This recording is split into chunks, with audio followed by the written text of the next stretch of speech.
Our first season planting a large garden about 7 years ago, we were gung-ho about planting all of the things. But quickly we found ourselves with 29 bundles of Swiss chard in our fridge, food was being wasted, and we were feeling so overwhelmed. Since then, we have a different strategy.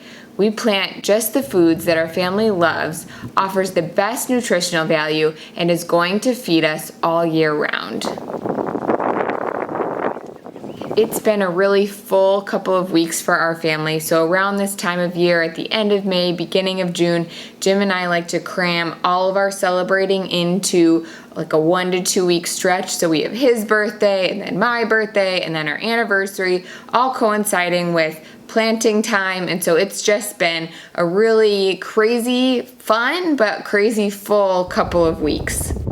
This year has felt particularly challenging because we've had so much rain, and we were thankful for the rain. Rain is really great, but it's been really difficult for us to find times to get out and plant in between rains with lots of other things on our calendar and festivities, and so it's felt really challenging. We're feeling like we're pretty late to the game getting everything planted here at the beginning of June. This is our 5th growing season on our homestead, and in that time we've gotten by with investing very little in terms of bigger equipment. We've pretty much just gotten by with doing things by hand, shovels and wheelbarrows, but Jim has been keeping an eye out for a small tractor for about 6 months now, and he's held out for just the right thing. And a few weeks ago, the perfect secondhand tractor came up that it was a really good deal. It was super close by, and so we went for it, and it has been such a blessing and a game changer for us. A big shift happened for us when we made the change from having the mindset of we're just gonna have a garden to having the goal of feeding our family all year round from the food that we grew. This shift really happened after reading the book The Resilient Gardener by Carol Deppe, and that was right around the time that we bought our homestead in 2020, and we just had this huge realization that instead of just eating fresh foods for a couple months out of the year and feeling overwhelmed by everything being ready at the same time, we could instead focus our energy on growing things like winter squashes, dried beans, dent corn, potatoes, root crops, things that store really well. And we actually planned a whole large 1/4 acre section of our garden dedicated to growing these sorts of foods.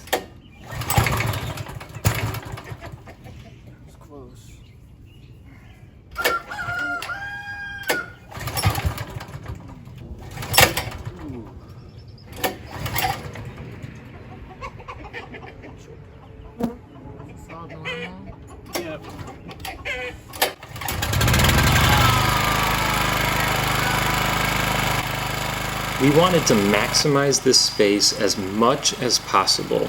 So when we were planning out our homestead layout, we knew we wanted things like an orchard with fruit trees, an area to raise chickens for meat on pasture, along with growing some of these storage crops we mentioned that can really take up more space than your typical kitchen garden can.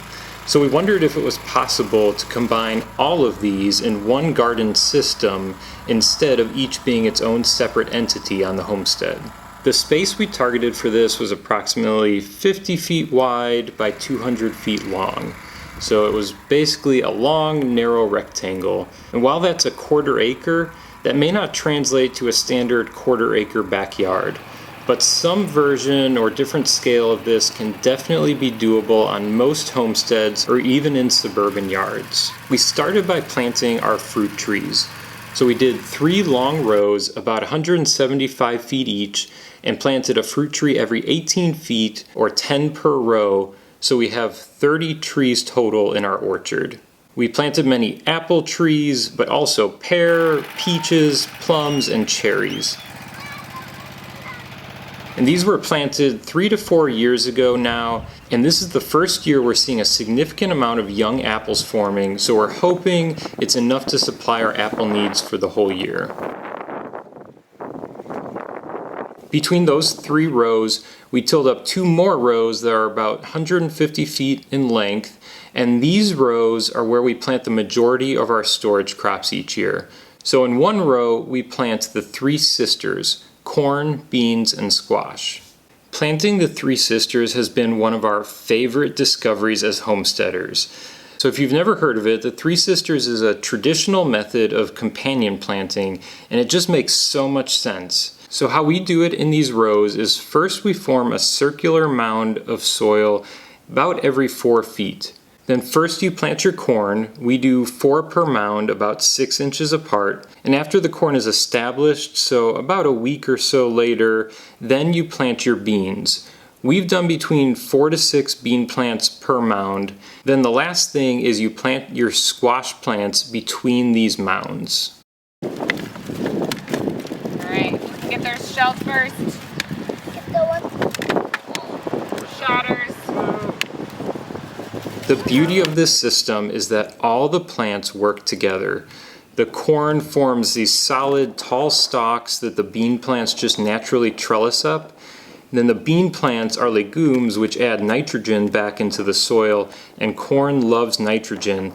And the squash just spreads around all of it, making this brilliant ground cover that helps reduce weeds and holds moisture. As you can see, we get really professional setting all this up. So I just grab a 4-foot level to kind of space out the mounds. And to make the mounds, I really just mound up some dirt with a shovel and then form a flat circular mound by hand. And they end up being about 2.5 to 3 feet wide. And so once the mounds are formed, then you can start planting in them. And we've found that planting the Three Sisters is like the best gardening activity ever to get your kids involved with. So planting something like carrot seed, which are super tiny seeds, can be really challenging for little hands or even big ones. But with corn, you're literally planting a corn kernel. Beans, you plant a bean, and squash, you plant squash seed, or they're basically like pumpkin seeds. And they get super excited every year to grab their roughly 6-inch by 6-inch magnetile square that we use as our template for planting corn seed like we're doing here now. With our gardens, we typically add our composted cow and chicken manure or kitchen scraps. And years back, we also came across a whole pallet load of this pelletized chicken manure fertilizer that we've been slowly working our way through. So at the beginning of each season, we just add compost and the chicken manure to our garden beds, work it in, and we're ready to plant. We've tried planting different kinds of corn over the years, and one thing about corn that's really important is that if you're going to save seed, you have to plant all the same variety, otherwise they're going to cross-pollinate, and we've learned that the hard way. We've also learned the hard way that popcorn does not work very well in this Three Sisters system because it's not very tall. It only grows about 2 to 3 feet tall, and so it just doesn't work great for the beans trellising up. Everything topples over and it's not great. So our favorite corn to grow is Oaxacan green dent corn, which we're planting here. It's a beautiful green kernel. It's an heirloom variety, and it just grows these really big, beautiful ears of corn. We've had so much success with it, and so this has just become our staple corn that we love to grow. We use corn by drying it out, and then we grind it into cornmeal that we'll use for baking or to make porridge. This year we are planting the Cherokee Trail of Tears. It's a black bean. We get all of our seeds from Seed Savers Exchange, and so in the past we've saved bean seed. This year we actually bought new because our beans didn't do great last year. And for winter squash, we are doing butternut squash. That has just become our go-to winter squash to plant. We love how they taste, we love how they store, and so that's usually the one we go with. So in our other long 150-foot row between our trees that we have planted, we grow a long row of potatoes. And we have really relied on potatoes over the last few years to feed our family through the winter. So we are all getting a little sick of potatoes. So this year we're going to try adding sweet potatoes into the mix to give everyone a change of pace. And we all really love sweet potatoes. So we're going to do half-ish sweet potatoes and half potatoes. And so we do a mixture of potato varieties. The deeper the color of the potato, the more nutrients it adds. And so we always like to grow a couple varieties of the deep blue, deep purple potatoes. Our favorites are the Adirondack Blues and the Magic Mollies. And so we're gonna grow some of those, as well as we love the Corolla potato. It's like a beautiful yellow, super creamy, everyone's favorite delicious potato. And so we grow that, and then about half of the potatoes that we grow are the Elba variety, which is a more staple whitish potato. But the reason we love the Elba is because they store significantly better than any other variety of potato that we've grown. And so those are the ones that are gonna stay firm through the spring and that we're gonna rely on in March, April, and May to feed us until the new crop is ready. All right, so our organic sweet potato slips just showed up in the mail today. So we're gonna get those out. We got those from Sprout Mountain Farms. I'll show you what those look like here.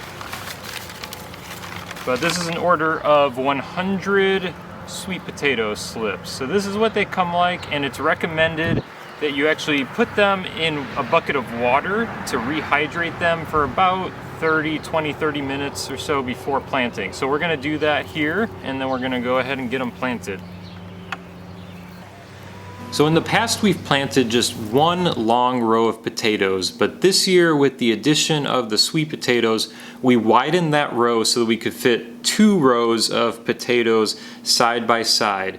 And for planting our potatoes, we have this rotary plow attachment for the BCS, and this thing is awesome for planting potatoes. It makes a really great trench to plant in, so that's what we do for our potatoes. The slips, as you can see, are a little bit different. They're like a stem that you plant just a few inches deep, and then you just mound up your soil around them.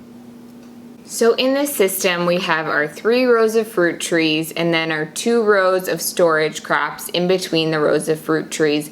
And then between those rows, we left these pastured alleyways spaced out perfectly to pull our chicken tractors through. So we are raising Freedom Ranger meat chickens. We actually did a comparison our first year of Freedom Ranger versus Cornish Cross, and we really preferred the Freedom Ranger so much better. So that's what we do. Originally, we had only 1 chicken tractor, and we would do 2 separate rounds of meat chickens through the summer, but we realized that was just a lot of work and extra time to do the 2 separate rounds, and so we built a second chicken tractor. So now we just raise all of our meat chickens at one time, pulling them through the 2 chicken tractors. So we have about 25 chickens in each tractor, and so that gives us about 1 chicken to eat each week as a family. We've also in this 1/4 acre system raised bees for honey in the past. We're taking a break from that right now because of just time and capacity, but it was a really great addition to the system having pollinators right there, and it's something that we're hoping to get back to in the future. Around all of our garden areas, we do add electronetting fencing as a perimeter. And this helps protect both our crops that we have growing, but also helps keep predators away from our meat chickens. And while we do occasionally find a bunny or 2 that slipped past the fencing, we've never lost a chicken to any sort of ground predator getting in there where something could be easily able to dig under those chicken tractors if they wanted to.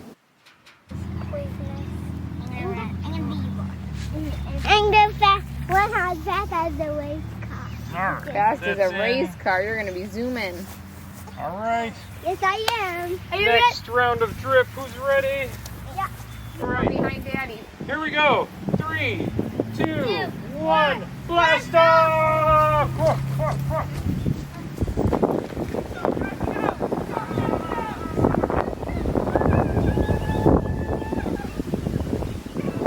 One thing that's been a huge game changer for both our kitchen garden and our storage garden is installing drip tape irrigation that keeps everything watered. And after trying what felt like every other watering option out there and being really frustrated with hours of hand watering and having every sprinkler system under the sun, fail us and not last that long with being on well water, we invested in all the supplies for a whole drip irrigation system that's worked flawlessly for us for the last few years now. We have a separate video and blog post that goes into much more detail on how we set up our drip system, but overall it was pretty affordable. It saves so much time, everything is automated, and it's super efficient with how it uses water.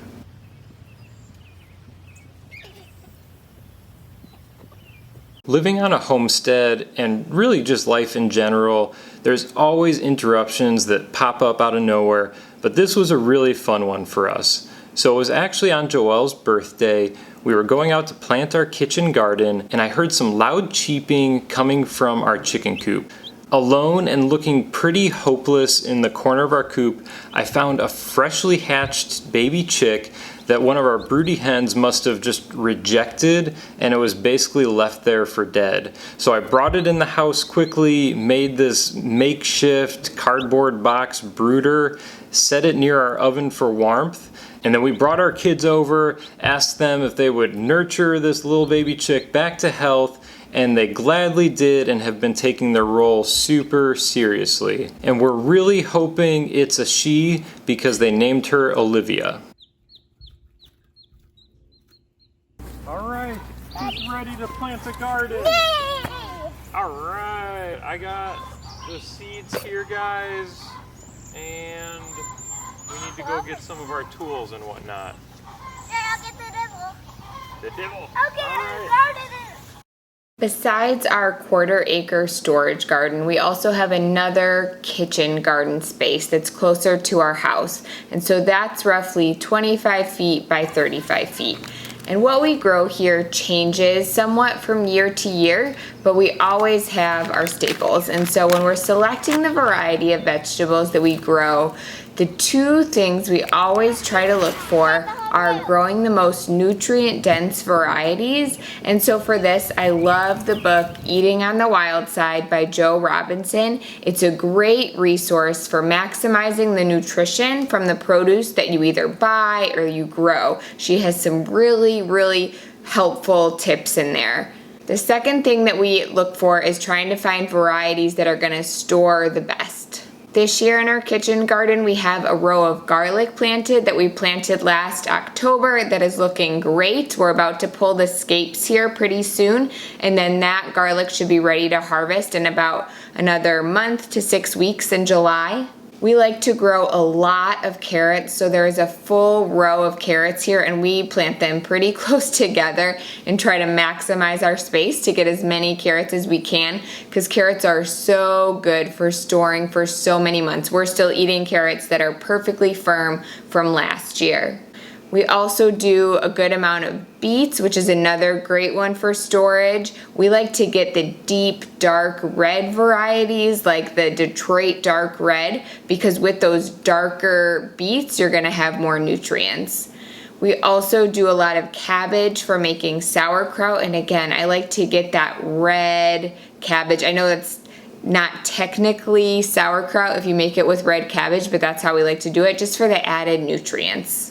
Brussels sprouts are another favorite in our house, and I like to preserve those. I'll blanch them and I'll freeze them to have through the winter, and then we do tons of onions as well. Those are great for storage. We don't do a ton of herbs in our garden, but we always do a good section of basil because we love making pesto. We make large batches of pesto every summer that we freeze so that we have plenty of pesto on hand to eat all year round. We're gonna do a few pepper plants, but not a ton. Those are good for throwing in things, so we'll freeze peppers, and then we have to do a row of tomatoes. Everyone loves them for fresh eating, and then we'll do lots of canning of tomato sauce. We'll do some greens and lettuces for fresh eating and for salads, and then a new one that we are trying this year that we are really excited about is broccolini. So we've done broccoli in the past. Everyone in our family loves broccoli, but we haven't had the best luck growing big, beautiful heads, and we just haven't found it to be the best bang for your buck in terms of how big the plants are and how much we've gotten from it. But we've heard great things both about how much broccolini produces, since it's kind of just small shoots that you're able to continue to harvest throughout the season, as well as just the really sweet, delicious taste of the broccolini. So that one's new for us, and I'm really excited to try it this year. We used to just do our drip irrigation system out in our storage garden with those long rows, but last year we tried doing it in our kitchen garden too, and that has been a game changer. Drip irrigation can work really well on small scale kitchen garden type setups, even raised beds. They have a system for that, and so if you are looking for a good watering system, definitely check out drip irrigation.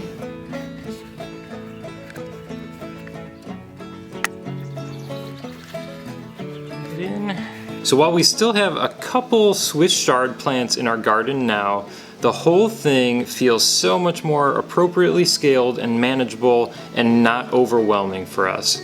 We definitely still work hard and it's a lot to keep up with, but there's something so satisfying when you get to the end of all of it and the food hasn't simply just run out or stopped, but we literally have a whole grocery store of food in our basement and fridges and freezers that will continue to feed our family super nutritious and delicious foods right up till we get to do it all over again next season.